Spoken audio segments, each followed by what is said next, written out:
Oh yeah. See the hearse behind it? That's behind it, the horse trolley.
Ladies and gentlemen, my fellow citizens, thank you for being here at this most solemn of occasions. It is only right and good that we be here today to pay honor and tribute to our fallen President of the Republic, Abraham Lincoln. Beginning our ceremony today is our own elected representative, Mr. Mayor.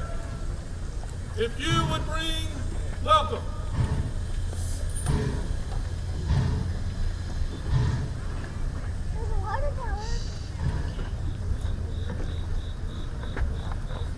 Friends and fellow citizens,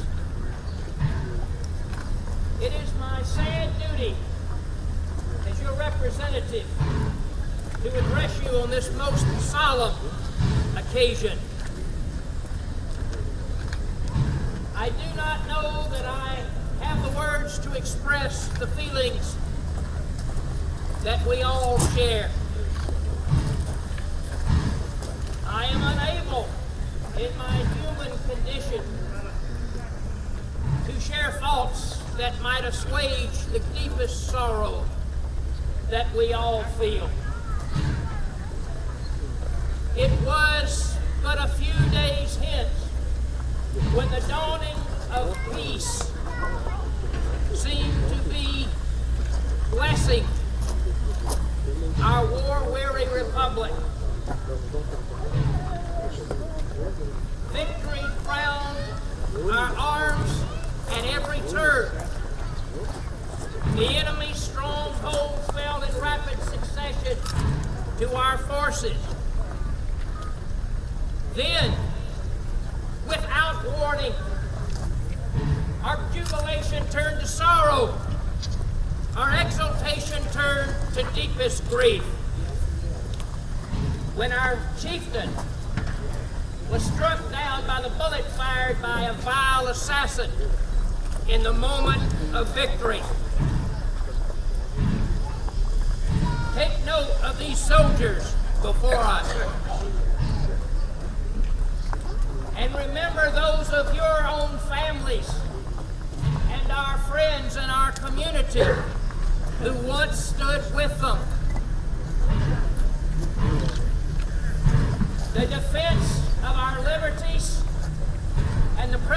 restoration of our glorious union required the life's blood of the noblest and the best from one end of this land to another. And now, in what appeared to be the final chapter of this conflict, the life's blood of the noblest and the best of the best, our own President Abraham Lincoln, was shed on the altar of liberty. As we consider our thoughts today, and as we go hence from this place after only a little while, in the hours, in the days, in the months, and the years to come, let us always remember the name of Abraham Lincoln as our beloved president, as our great chieftain in time of trial by fire, and as the greatest martyr this republic has ever seen. Thank you.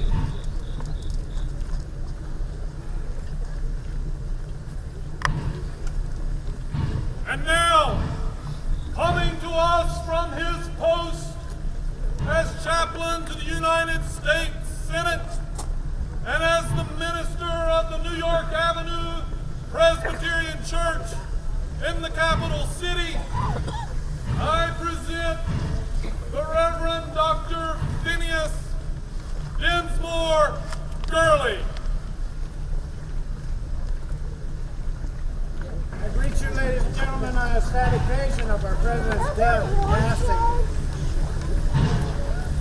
I am totally shocked, as all you can imagine. Mr. Lincoln was a great man, great president. If you don't mind, I will retrieve my notes. I learned this trick from the master.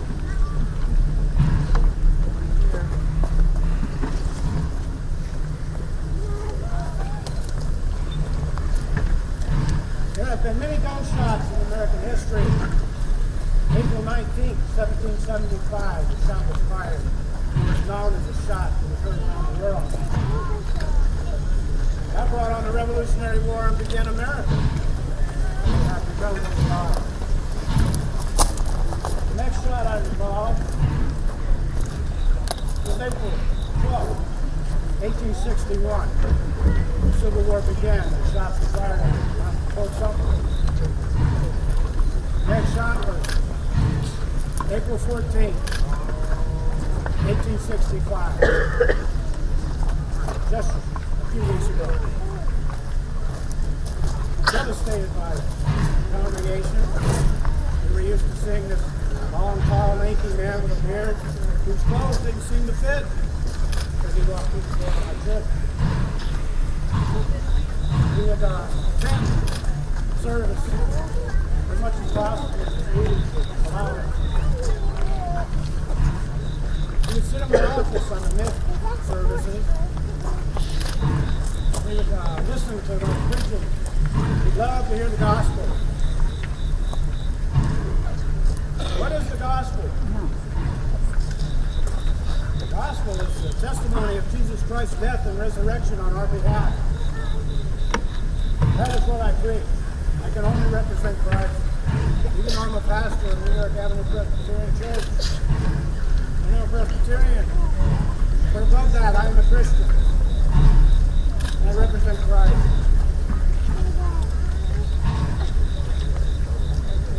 As we sorrow, let us not sorrow without hope. Our hope is in the resurrection. Jesus Christ said, I am the resurrection. He that believes in me shall never die. And as we sorrow, let us remember the words of Jesus Christ from Matthew 11:22. He said, have faith in God. As I stand on the funeral car, I realize there's a funeral car coming for me. I'm ready because of what Jesus did for me. My question for you, are you ready? for every one of you.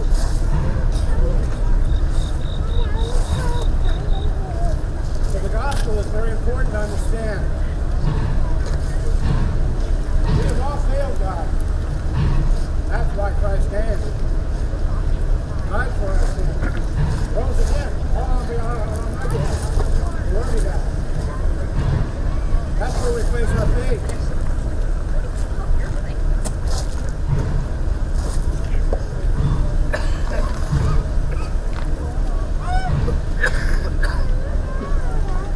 Jesus said, I am the way, the truth, and the life. He was speaking to his disciples after they asked him how they were going to go to heaven. He's the way to heaven. He's the truth of God. He is eternal life. So on this sad occasion, let us look up to our Redeemer. For I believe I will meet Abraham Lincoln. Thank you.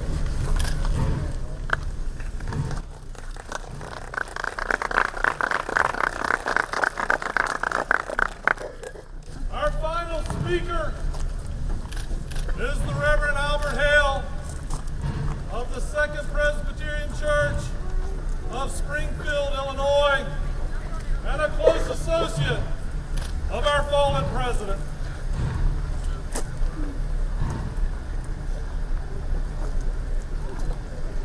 Good morning, my fellow countrymen.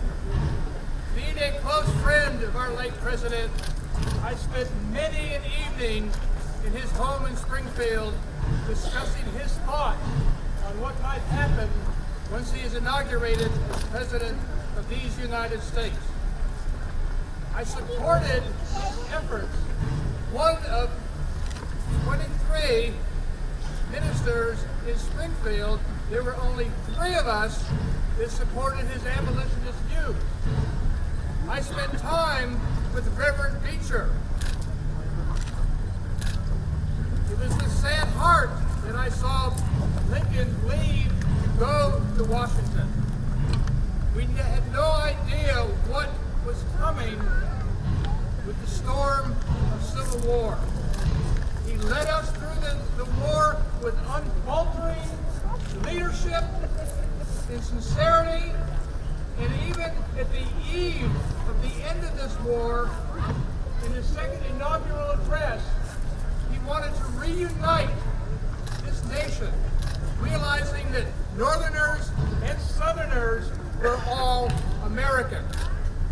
I would like to read a portion of that statement that he made in his second inaugural address, which he gave on March 4th, 1865, a little bit more than a month before he was assassinated by a man so evil and has put our country into a state of perpetual mourning. Neither party expected for the war the magnitude or the duration which it had already attained. Neither anticipated that the cause of the conflict might cease with, or even before the conflict itself should cease. Each looked for an easier triumph, and the less fundamental and astounding. Both read the same Bible and prayed to the same God, and each invokes his aid against the other.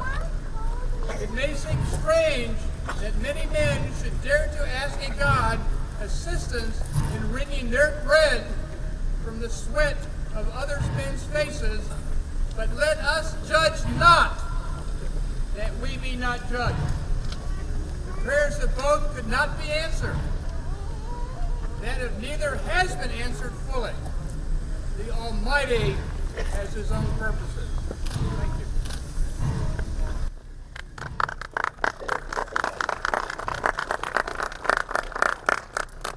And now, representative young ladies of the village will present the wreath.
I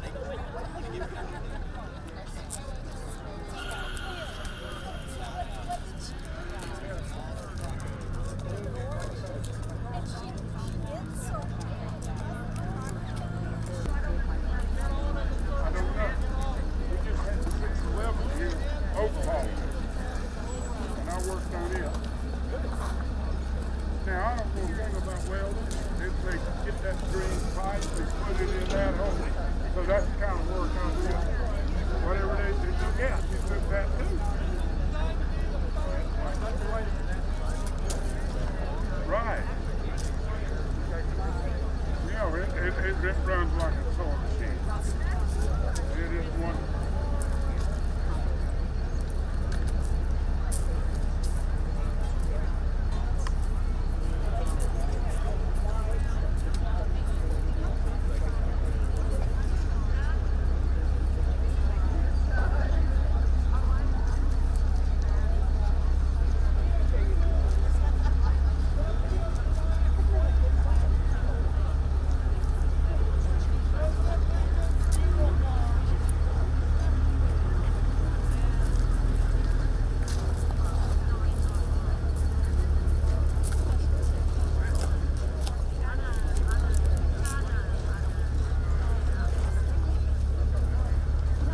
one man for the job. Lincoln, he said, is one of the best men to state a case forcibly and convincingly that I ever heard.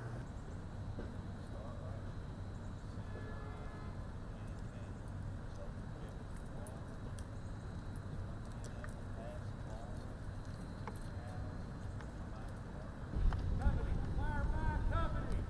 Ready. Hey. Fire. Cover all. Move.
On the count of 3, 1, 2, 3, I want all of you to yell fire. You're going to give the command.